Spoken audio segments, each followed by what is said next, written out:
Salut à tous et bienvenue sur Chronique du Blindage, la chaîne YouTube, et on va se faire une petite revue de détail. Alors une petite revue de détail sur laquelle j'ai des choses à dire, et en même temps je suis un petit peu perplexe. Alors je vous montre, c'est le BF109 G6, le Messerschmitt, au 1,35e de chez Border Model. Alors déjà, rien qu'à l'intitulé, je suis quand même assez perplexe par le choix de l'échelle. Alors le BF109, on en avait normalement fait à peu près le tour, au 1,72, au 1,48, et au 1,32e, approximativement, c'est vrai, au 1,32e.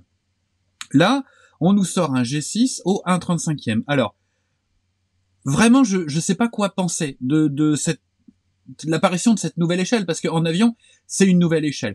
Alors, est-ce que Border souhaite créer en fait une nouvelle gamme?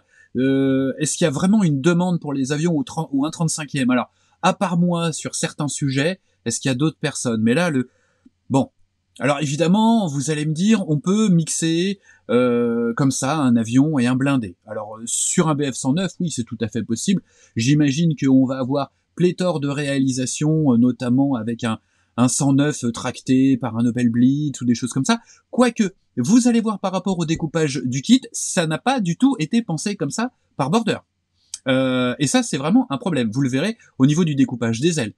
Puisque si vous faites une mise en scène avec un Opel Blitz, eh bien, il vous faut les ailes, intrado, extrado, les ailes complètes qui peuvent être détachées. Et puis, au niveau du fuselage, eh bien, les systèmes, les systèmes d'accroche qui sont visibles et donc qui pourraient être restitués. Certains kits l'ont fait d'ailleurs. Certains fabricants sur des kits l'ont fait. Là, non, pas du tout. Ça n'a pas du tout été pensé comme ça. Alors, est-ce que c'est l'offre? Est-ce qu'ils se disent que c'est l'offre qui va créer la demande? J'imagine que pour eux, ça va être très difficile de déterminer si le 1,35e en avion, ça marche, parce que un premier modèle comme ça, forcément, c'est alléchant, donc il va bien se vendre. Sachez que Border a déjà annoncé un Stuka au 1,35e, donc là, c'est déjà plus dur à caser sur un véhicule. Ça peut se faire, mais c'est déjà un petit peu plus dur.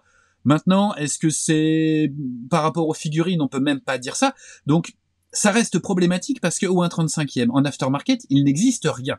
Alors, nul doute que des marques comme Edouard, les marques qui travaillent avec de la 3D, vont facilement adapter leur kit au 32 vers le 1,35e rapidement. Ça ne fait aucun doute. Mais l'échelle en elle-même, c'est-à-dire que quand on aime les avions au 1,32e, dans sa vitrine, on aime bien avoir un étage avec que du 1,32e. Parce que sinon, vous imaginez le copain qui passe, qui voit un Spit ou un 32 et puis à côté un BF109 ou un 35 qui dit « Oh, le BF109, c'était vraiment petit !» Non, c'est pas la même échelle. Alors, est-ce que, puisque cet avion au 1,35e, ça va donner envie aux maquettistes blindés de faire de l'avion, parce qu'ils vont se retrouver dans l'échelle? Franchement, j'y crois pas, donc je suis hyper perplexe par cette nouvelle gamme d'avions au 1,35e. Autant les hélicos au 1,35e, ça se justifie pleinement, puisqu'un hélico, on est quand même entre ciel et terre, j'ai envie de dire. Les hélicos au 35, ça me gêne pas. Ça me gêne absolument pas. Les hélicos de transport, comme ça permet d'utiliser pléthore de figurines qui sont déjà existantes au 1,35e, des véhicules à côté. Moi, ça me gêne beaucoup moins. Par contre, un avion au 1,35e, alors que normalement les déclinaisons d'échelle c'est plutôt 1,32e, ça me laisse vraiment perplexe. Je ne sais pas quoi en penser. Je sais pas si c'est une bonne nouvelle, si c'est une mauvaise nouvelle, ou si je m'en fiche complètement. Quoi qu'il en soit, moi le BF109 c'est pas forcément ma tasse de thé, donc j'ai pas immédiatement eu l'idée de faire un diorama. Clairement, vous l'avez vu, moi j'ai mon projet P40, je vais essayer de me démerder avec un avion au 32 et des véhicules au 35, je pense que ça va être tout à fait jouable. Vous allez voir que sur le BF109, la différence de dimension entre le 32 et le 35, c'est pas énorme. Franchement, c'est pas énorme. Visuellement, c'est pas choquant.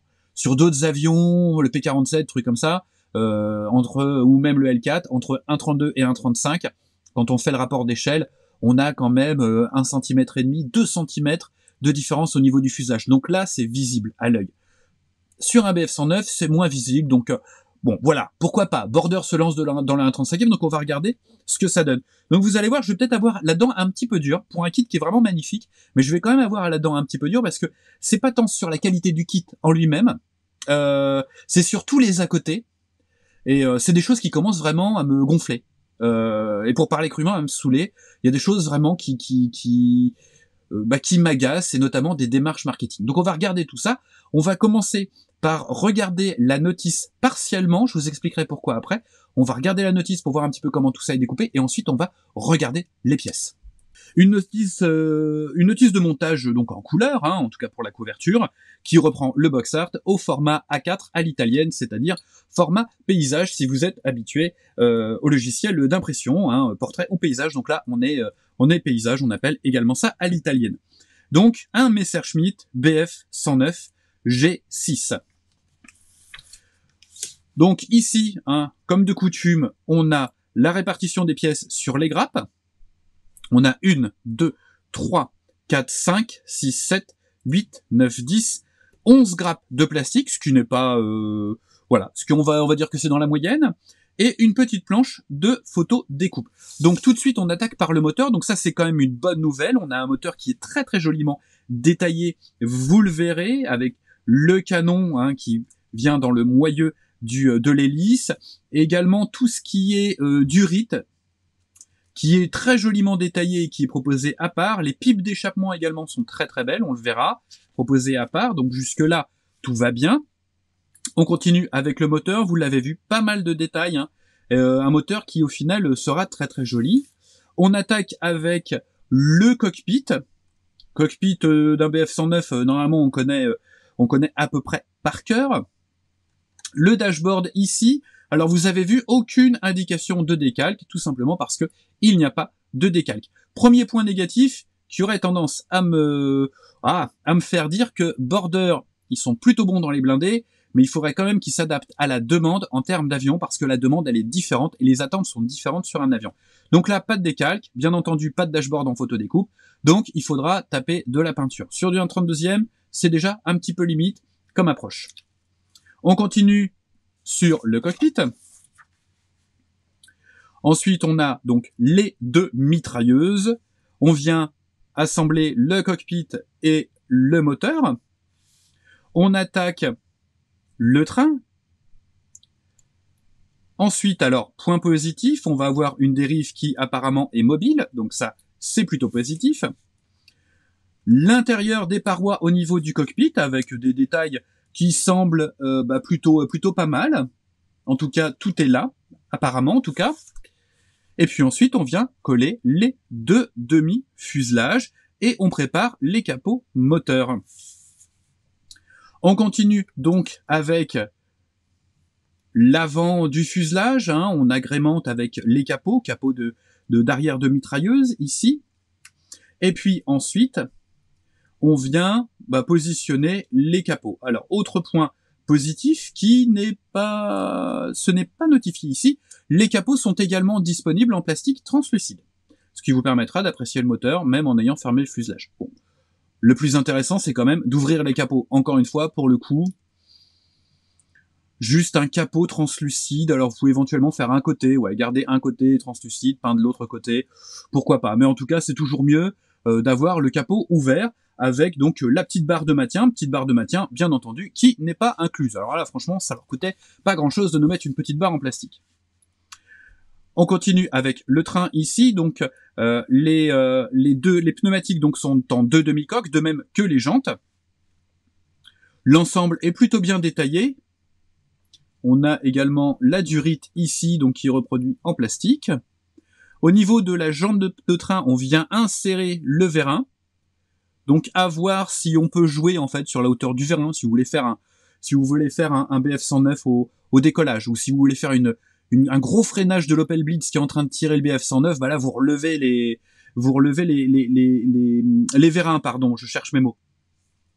On continue et on attaque avec les ailes, et je vous le disais donc en introduction, vous avez vu que toute la partie intrado des ailes est en une pièce. Alors pour l'assemblage c'est bien, sauf que pour la représentation tirée par un Opel Blitz ou des choses comme ça, c'est plus embêtant, pour ne pas dire autre chose, parce qu'il va falloir que vous assembliez toute cette pièce-là et qu'ensuite vous découpiez, pour être plus précis, que vous découpiez ça et puis que vous fassiez en fait les aménagements intérieurs au niveau de la fixation de l'aile. Donc, autre petit point négatif. Point positif par contre, on a donc les surfaces mobiles qui seront mobiles.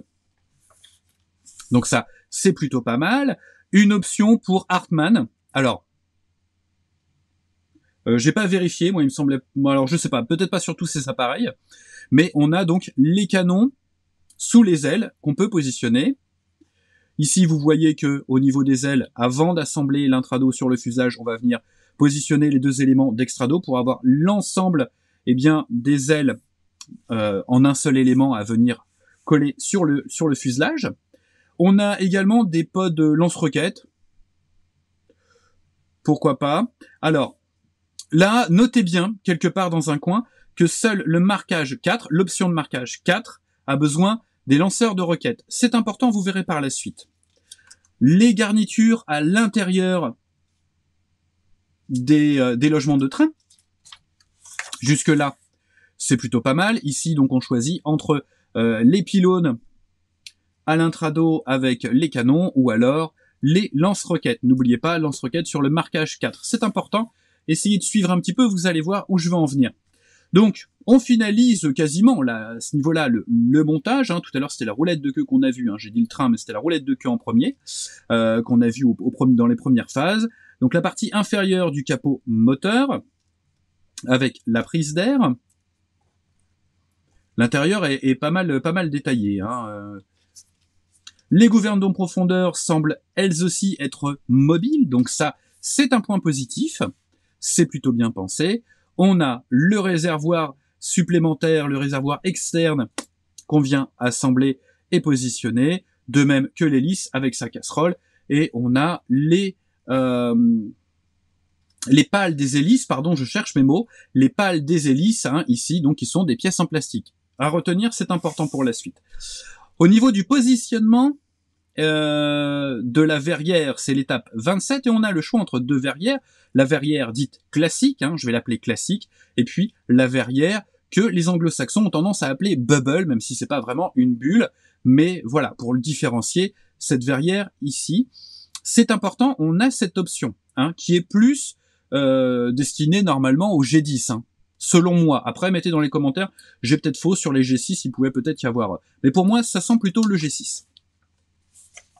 Et là, on a les marquages. Donc, vous avez vu, j'ai mes petites post-it parce que je veux rien rater. Au niveau des marquages, hop là.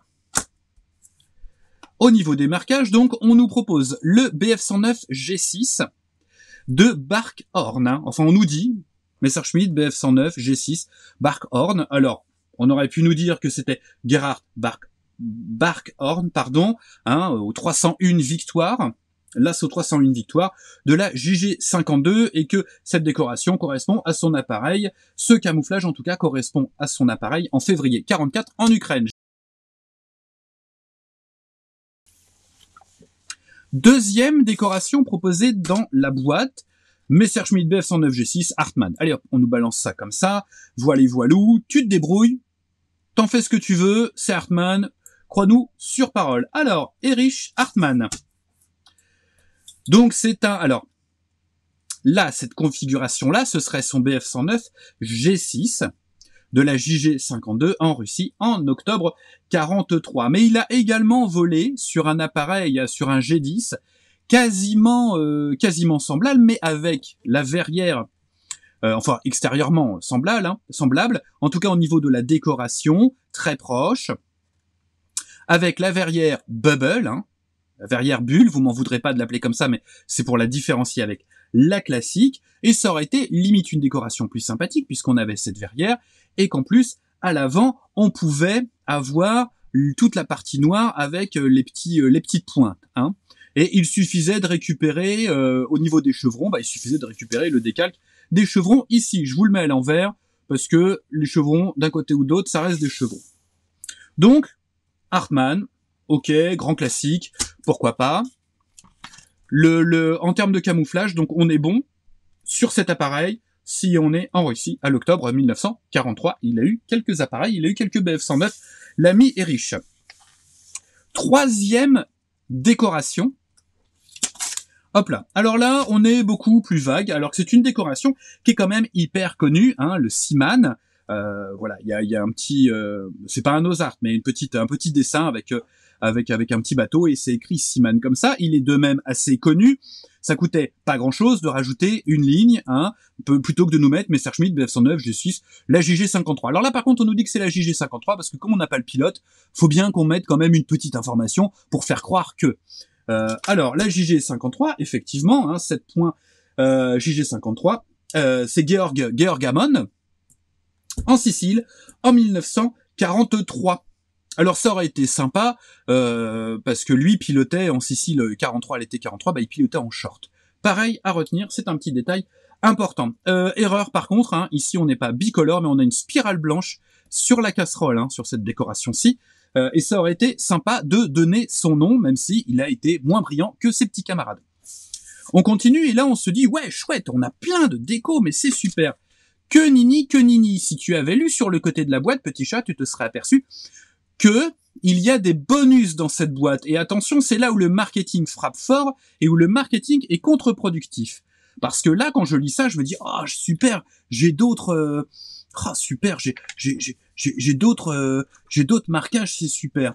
Souvenez-vous, quand on a lu la notice de montage, à un moment donné, pour les ports de requête, on nous a dit que les ports de requête ne se montaient que sur la décoration, l'option de décoration numéro 4.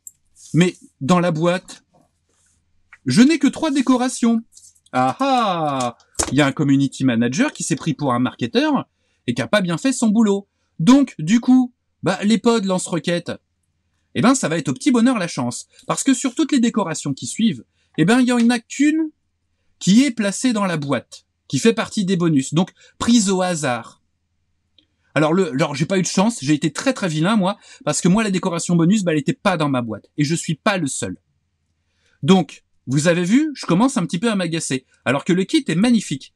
Mais comme quoi, à vouloir faire des bonus, hein, de crottes comme ça, au final, on va avoir tendance, à créer une forme, une sensation un petit peu désagréable, un goût amer dans le fond de la bouche, et du coup, il y a une frustration, alors qu'on a un très beau modèle, certes au 35e, pourquoi pas, un très très beau modèle, mais on est frustré. Frustré parce que les pods lance-roquettes, il y a une chance sur 4 ou 5, qu'on ait la décoration, hein.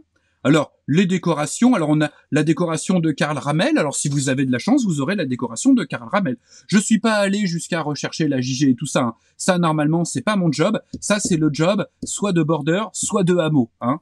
Parce que produire du profil ultra connu, c'est hyper facile, hein. Rajouter une petite ligne, ça coûte rien, ça coûte vraiment rien. Alors, si vous avez de la chance, vous allez avoir Ramel. Si vous avez de la chance pour les roquettes, vous allez avoir le G6 Rocket. Alors là, la déco, c'est tartempion, c'est machin, on s'en fout, un peu de respect pour les pilotes quand même. Là, on a Günther Rall, et là, on a Graf. C'est quand même dommage, vous allez me dire. C'est quand même dommage que celle-là soit pas inclue. Ça coûtait pas cher, hein, de mettre une deuxième feuille de décalque pour avoir pléthore de décorations, parce que celle-là, hein, si vous l'avez, vous avez de la chance, mais si vous l'avez pas, vous êtes frustré, vous refermez la boîte et vous êtes déçu. Voilà. Alors, est-ce qu'on attaque tout de suite sur cette fameuse histoire de bonus, ou est-ce qu'on regarde les pièces quand même, parce qu'elles sont belles ces pièces? Alors on va essayer de mettre un petit peu d'eau dans notre vin. Moi, ça va me calmer un petit peu parce que je suis en train de monter en pression, donc on va regarder les pièces, ça va me détendre parce que c'est vraiment du très joli moulage. On va regarder la grappe qui contient bien entendu les pièces du fuselage, parce que avant de regarder le détail, on va regarder les dimensions. Je vous le disais tout à l'heure, il n'y a pas grande différence, un BF 109 entre du 35 et du 32, il y a quand même une différence, mais à l'œil, une fois monté, vous voyez, donc ça c'est le 109, boîtage Édouard. Donc vous voyez un petit peu, il n'y a pas, il n'y a pas 1 centimètre. Alors il y a peut-être 1 centimètre si on colle, c'est pas les mêmes versions en même temps. Il y a peut-être un bon centimètre. Mais c'est pas non plus excessif, hein. Vous noterez par contre qu'au niveau des réservoirs, il y a vraiment pas grand-chose. C'est pas proportionnel. Les réservoirs font quasiment la même taille. De très très belles lignes de rivets. C'est très beau. Par contre, c'est très beau, c'est très finement moulé, plastique de qualité. En tout cas, au toucher, il sent la qualité. Hein. Touchez-moi ce plastique, c'est de la qualité. Alors, à l'intérieur, bien entendu, on n'allait pas complètement vous faciliter la tâche. On a deux belles pastilles d'éjection qui seront très très bien visibles, hein, au-dessus de mon doigt. Une dernière qui pourrait un petit peu pointer le bout de son nez par-dessus le plancher. Donc il faudra boucher tout ça. C'est pas super pratique parce qu'il y a les montantes de chaque côté. Bon, ça fait un petit peu de travail supplémentaire, on va pas rechigner, c'est pas la première fois qu'on a des pastilles d'éjection, mais c'est à notifier. Par contre, vraiment, le gros point positif, hein, c'est les rivets qui sont vraiment très très très très beaux. On passe ensuite aux ailes, hein, qui, à l'instar du fuselage, présentent la même qualité au niveau du rendu des surfaces et des lignes de rivets, de tailles différentes, vous avez vu, donc ça, c'est plutôt très bien appréhendé.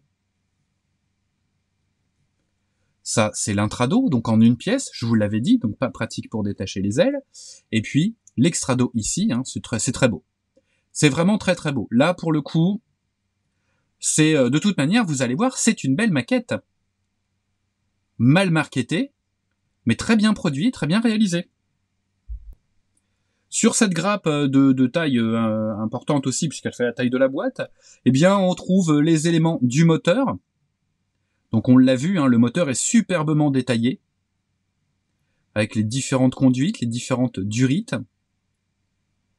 Donc c'est plutôt très très très joli. Regardez ici, vous ferez super gaffe en dégrappant ces éléments, hein. Là, on aperçoit le dashboard, donc dashboard à l'ancienne, hein, pas de décalque, et puis des cadrans qui sont bien enfoncés. Comme ça, tu vas bien galérer. Eh bien, si tu fais les petites aiguilles au pinceau et les petits marquages à l'intérieur, eh bien, je pense que tu peux carrément abandonner cette idée-là. Alors, tu peux te rabattre sur des planches génériques, hein, puisqu'il n'y a aucune planche. Si tu prends une planche de décalque au 1/32e, t'arriveras pas à t'en sortir. Donc des planches génériques éventuellement chez Anise, ça se trouve. Alors faut trouver les bons cadrans. C'est vraiment dommage. Là pour le coup, c'est dommage. Quant à la conception du kit, hein, c'est un peu bête. Encore une fois, c'est peut-être une approche. Ils ont peut-être pas encore l'habitude de s'adresser à des avionneux. Le plancher, c'est très beau, hein. C'est très beau, c'est très net. C'est vraiment super joli. Au niveau des lignes de moulage, il faudra quand même passer le dos du scalpel, hein. Ou un scraper si vous avez pour retirer les petites lignes de moulage. Mais sinon, c'est vraiment très beau, hein. Les éléments du moteur sont magnifiques. On passe aux éléments. Alors, on a ici la dérive. Ici, on a les carters pour le train. Hein, vous voyez, deux belles pastilles d'éjection, encore très très bien situées, parce qu'en plus on a la ligne de rivet qui est très bien faite. Bon, il y en a une qui est entamée par la pastille d'éjection, hein, on en a une troisième qui est en haut, donc ça c'est un petit peu dommage. Au niveau des canons également, on a une pastille de moulage ici, hein, ce qui est pas très folichon. Donc ça va demander de la préparation. Encore une fois, c'est pas nouveau, on découvre pas les pastilles d'éjection, bien entendu. Mais moi, j'aime bien quand même notifier parce que ça rajoute sur la durée du montage. Le pneu de la roulette de queue, qui est plutôt bien. Et puis là, ici, on a le moyeu de l'hélice avec l'orifice pour le canon. Là, on a les durites qui vont se mettre sur les jambes de train, durites de frein. Cette grappe donc est dédoublée dans la boîte. On y trouve donc les canons, on y trouve les pods lance-roquettes pour l'option de décoration 4 que vous n'avez pas automatiquement dans la boîte, mais si vous êtes chanceux, vous pouvez l'avoir. La roquette, là ici en plastique, qui va à l'intérieur. Deux pales d'hélice. On regarde, parce que ça c'est très beau, les pipes d'échappement. Voilà, superbement moulé. On a également donc les jantes pour les pneus du train principal. On a les pneumatiques. Alors on en a 4 parce qu'on a avec mes plats, effet d'affaissement du pneumatique ici, ou sans. Voilà, c'est au choix. Je vois pas trop l'intérêt du coup de nous donner des pneus sans effet de méplat. Si vous avez une idée, sauf de le représenter en vol, en phase d'atterrissage ou en phase de décollage. Mais du coup, avec le mets plat, c'était suffisant. Hein, le petit affaissement du pneumatique, c'est très bien. Donc 2 demi-coquilles. Alors qu'il faudra mettre en place précautionneusement, avec beaucoup d'attention. Alors qu'ils sont quand même, il y a quand même un petit plot. Alors il n'y a pas de plot de calage, mais il n'y a pas de rainure non plus. Donc il faudra bien les caler. Il faudra bien les aligner. Sur cette grappe, donc les éléments mobiles dérivent et gouvernent de profondeur. On a également le capot moteur inférieur avec un intérieur détaillé. Hein, vous ajoutez au détail, donc on a 1, 2, 3, 4 belles pastilles d'éjection. Encore une fois, si vous êtes équipé, stylo fibre de verre, ça part nickel. Vous faites juste attention de ne pas entamer les montants et de ne pas poncer trop largement. On a ensuite 2 grappes identiques. Alors une en plastique opaque et une en plastique transparent.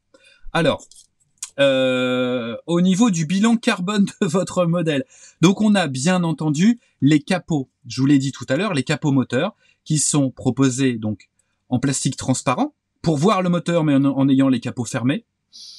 Ouais, c'est un peu con parce que bon voilà, je l'ai dit, mais parce que les capots vous pouvez les ouvrir. Donc si vous voulez voir le moteur, vous ouvrez les capots. Enfin, ça, je sais pas, ça me paraît. Vous avez les pods donc à l'intrado qui sont transparents, donc il y a aucun intérêt, hein, c'est les pods de mitrailleuse. Vous avez donc les verrières avec 2 types de pare-brise et 2 types de verrières principales. Cette grappe, de fait, avec les capots moteurs, nous est proposée en plastique opaque. Mais du coup, ils avaient du plastique en trop chez Border, donc ils nous proposent les verrières en plastique opaque. Alors je vous vois venir, oui, mais du coup ça va être super bien parce que on va pouvoir les utiliser pour masquer, protéger le cockpit lors des phases de peinture extérieure. Oui, d'accord, mais ça vous empêchera pas de devoir masquer cette verrière-là. Donc l'intérêt d'avoir une verrière ici, il y a 0 intérêt. Là je pense que c'est juste de la flemme, et voilà. C'est juste de la flemme de la part de Border. Du coup ils se sont dit on va pas s'embêter, hein, on va tout mouler. En plastique opaque, et puis comme ça ce sera bien. Donc là, je sais pas. Ou alors pour vous entraîner à découper des masques, peut-être. Pourquoi pas. Ou vous découpez les masques là, pour pouvoir ensuite les mettre ici. C'est à la limite la seule... voilà, mais c'est vraiment... c'est un peu tiré par les cheveux. Donc vous l'avez vu, c'est un très très beau BF109. J'ai la dent dure, vous allez certainement me le mettre en commentaire, que vous me trouvez un petit peu dur, un petit peu difficile, mais non, je le conçois complètement, et j'admets que c'est un kit qui est magnifique. Mais, alors, hormis, vous voyez, le dashboard, pour lequel il n'y a pas de décalque, ça c'est un petit peu dommage, les 3 options de décoration qui nous sont un peu jetées à la figure, mais comme souvent chez les fabricants de blindés, chez les fabricants de maquettes de blindés, ça nous est jeté à la figure, c'est très vague, etc. Alors, autant en blindé, moi ça m'énerve, mais on peut quand même y trouver son compte, hein, malgré tout, on a l'habitude, autant en avion, ça ne passe absolument pas. Surtout qu'on a été habitué, chez pas mal de fabricants d'avions, de maquettes d'avions, pardon, à avoir des décorations qui sont très bien documentées. C'est un petit peu l'idée. Là, on n'a pas un char avec un équipage de chars, un char quelconque d'une division, etc. On a des avions qui sont uniques de par leur décoration et leur pilote. Donc on peut, à minima, les documenter, surtout quand on choisit des décorations qui sont des grands classiques pour le BF109 G6. Il y a 0 risque de se planter. Donc, en 2 minutes sur Google, on trouve les informations nécessaires pour ces décorations. Donc ça, voilà. Donc, hormis ces 2 points, globalement, c'est une très belle maquette. Et on aurait pu s'arrêter là en disant, c'est une très belle maquette, si vous voulez tester un 35e, voilà. Mais, c'est une édition limitée. On nous annonce qu'on va avoir des bonus. Alors là, on est tout excité et on frétille du scalpel. Des bonus. Nous, on adore ça, avoir des petits cadeaux. Sur le côté de la boîte, il faut bien être attentif aux petites mentions, les fameuses petites mentions en bas des contrats de location ou des contrats de fournisseurs d'accès Internet. Alors déjà, on voit qu'il y a 3 figurines. On se dit, 3 figurines en résine, excitation, jubilation. Et ensuite, on a avec des points d'interrogation 6 autres figurines. Alors là, comme ça, si on lit pas les mentions, on se dit, j'ai 3 figurines et puis après, j'en ai parmi celles-là. Non, pas du tout, faut pas rêver non plus. Vous avez une figurine parmi les... alors en fait, il y en a qui sont identiques là entre les profils et les vues 3D. Hein. Donc grosso modo, en différenciation, j'en ai une. Il y en a, je pense qu'il y en a 3. Il y a 3 figurines différentes. Une qui marche debout. Si quelqu'un l'a eu, eh bien il a de la chance. Ensuite, on a Hartmann. Donc, on a la déco quoi qu'il arrive dans la boîte. Donc, si on a la chance d'avoir Hartmann qui pose à côté de son BF109, c'est plutôt sympa. Sinon, on a Graf. Donc, il faut avoir la décoration bonus de Graf. Attention, on va y venir. Et puis, on a un pilote haute altitude. Donc, c'est-à-dire que là, il a le masque sur le visage. Il a le masque oxygène sur le visage. Donc, de manière aléatoire, vous allez avoir une de ces 4 figurines. Pour moi, il y en a 4, hein, parce que celle-ci et celle-ci, en fait, c'est celle-là. Hein. Donc, une figurine parmi 4. Ok. Ensuite, on nous dit qu'on va avoir, eh bien, un accessoire, toujours pareil, hein, c'est le hasard qui va choisir, un accessoire, soit les harnais en photodécoupe, soit les roquettes en métal blanc, soit les hélices en métal blanc. Ok. Et à cela, on ajoute donc une décoration, de même aléatoire, supplémentaire, parmi les 6 en option. Donc vous avez vu l'usine à gaz que c'est créé tout seul, Border. 4 figurines, 3 accessoires, 6 décorations. Et de manière aléatoire. Mettez les boules du loto, et c'est parti, on y va, on sort le numéro complémentaire. Donc ces petits bonus, eh bien, ils sont contenus dans une boîte en or. Mais c'est Willy Wonka, c'est le ticket d'or. J'ai trouvé le ticket d'or. Alors bien entendu, c'est la première chose que j'ai ouvert en recevant la boîte. Hein. On est tous pareils, voilà. Donc c'est Noël, grand-maman nous offre un cadeau. On se dit, chouette. Là, qu'est-ce qu'on voit sur la boîte? Limité d'édition. On se sent tout de suite privilégié par rapport aux autres. Et puis on voit un pilote qui est assis nonchalamment dans son cockpit. On se dit, super scénette et tout ça. On ouvre frénétiquement la boîte pour découvrir un petit peu qu'est-ce qu'on a dedans. Alors, l'accessoire en métal que j'ai. Chouette. J'ai les hélices en métal. C'est quoi l'intérêt des hélices en métal par rapport aux hélices qui sont très belles en plastique dans le kit? Je ne sais pas. Peut-être pour rajouter du poids. Hein? Vous avez vu, vous connaissez la configuration du BF109. Hein? C'est vrai qu'il faut lester le nez, on ne sait jamais. Donc là, honnêtement, zéro intérêt, gâchis. Et j'ai une figurine. Frénétiquement, c'est la figurine qui est assise nonchalamment dans son cockpit. Là, j'ai du bol. C'est effectivement la figurine qui est assise nonchalamment dans son cockpit, qui est très jolie, hein, qui est magnifiquement moulée. Vous avez vu, on a même le parachute, et puis on a des petits accessoires. On peut lui rajouter le masque ou lui enlever. Donc ça, c'est plutôt pas mal. Hein, j'ai dit tout à l'heure, j'ai été méchant. Je vous avais dit que on avait le masque, mais il n'est pas moulé sur la figurine, donc on peut lui enlever. Et puis, il est assis. Alors, il est assis de manière... on va l'assembler comme ça. Donc il a les mains sur les commandes, je pense. Ouais, il tient quelque chose dans sa main. Bon, elle est très belle. Cette figurine, elle est très belle. Vite, mon option de décoration supplémentaire. Et ouais. Dans cette configuration avec les hélices en métal et le pilote assis, le pilote dit haute altitude, eh bien, ils ont oublié de mettre les décalques. Et je dis dans cette option parce que les autres reviewers qui ont eu cette configuration n'ont pas eu non plus la feuille de décalque, la décoration supplémentaire. Donc, mamie m'a offert un cadeau, je suis obligé de sourire et de lui dire « Super, j'adore ». Mais en fait, je suis hyper déçu. Parce que je passe à côté de quoi? Je passe à côté des harnais en photodécoupe et je passe à côté d'un as debout à côté de son avion. Donc, c'est un petit peu contre-productif parce que s'il n'y avait pas eu ça, on aurait fini cette revue de détail en disant c'est un très beau kit, il a ses défauts, il a quelques défauts, mais il a surtout beaucoup de qualité. Mais là, la démarche marketing fait en sorte que quand je referme la boîte, je suis déçu et j'ai ce goût amer dans la bouche et un goût amer de métal blanc. Hein, parce que ça, c'est quoi ça? Excusez-moi, mais c'est ce que je me suis dit en ouvrant la boîte. C'est quoi l'intérêt? Surtout quand on passe à côté des harnais en photodécoupe.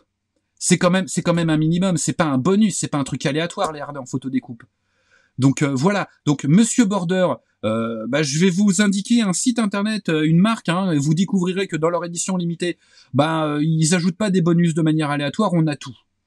Ça commence par Ed et ça finit par War.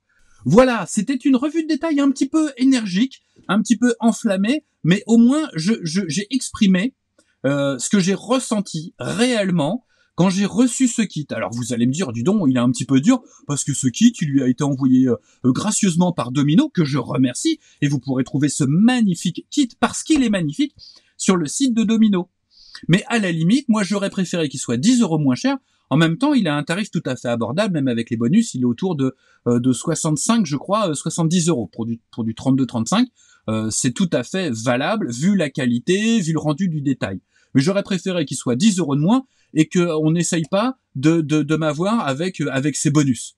Donc, j'espère que Border, quand même, parce que je suis pas le seul qui a trouvé ça un petit peu pas très intéressant, cette histoire de bonus, et surtout le manque de photos découpe pour les harnais déjà dans la boîte, pour toutes les boîtes, ce serait bien.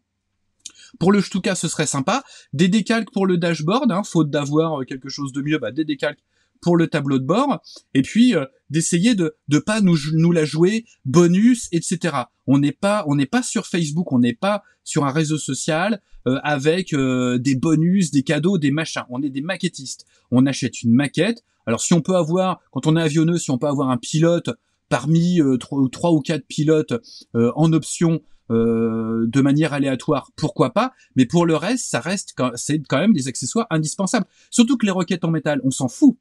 Clairement, les roquettes en métal, on s'en fout. Les hélices en métal, on s'en fout. Donc mettez-nous la PE cash direct et puis le reste, on s'en fiche un petit peu.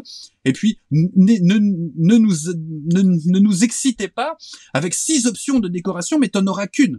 Enfin, si t'as de la chance, parce que moi je l'ai même pas eu. Donc j'ai que les 3 décorations de la boîte et puis c'est tout.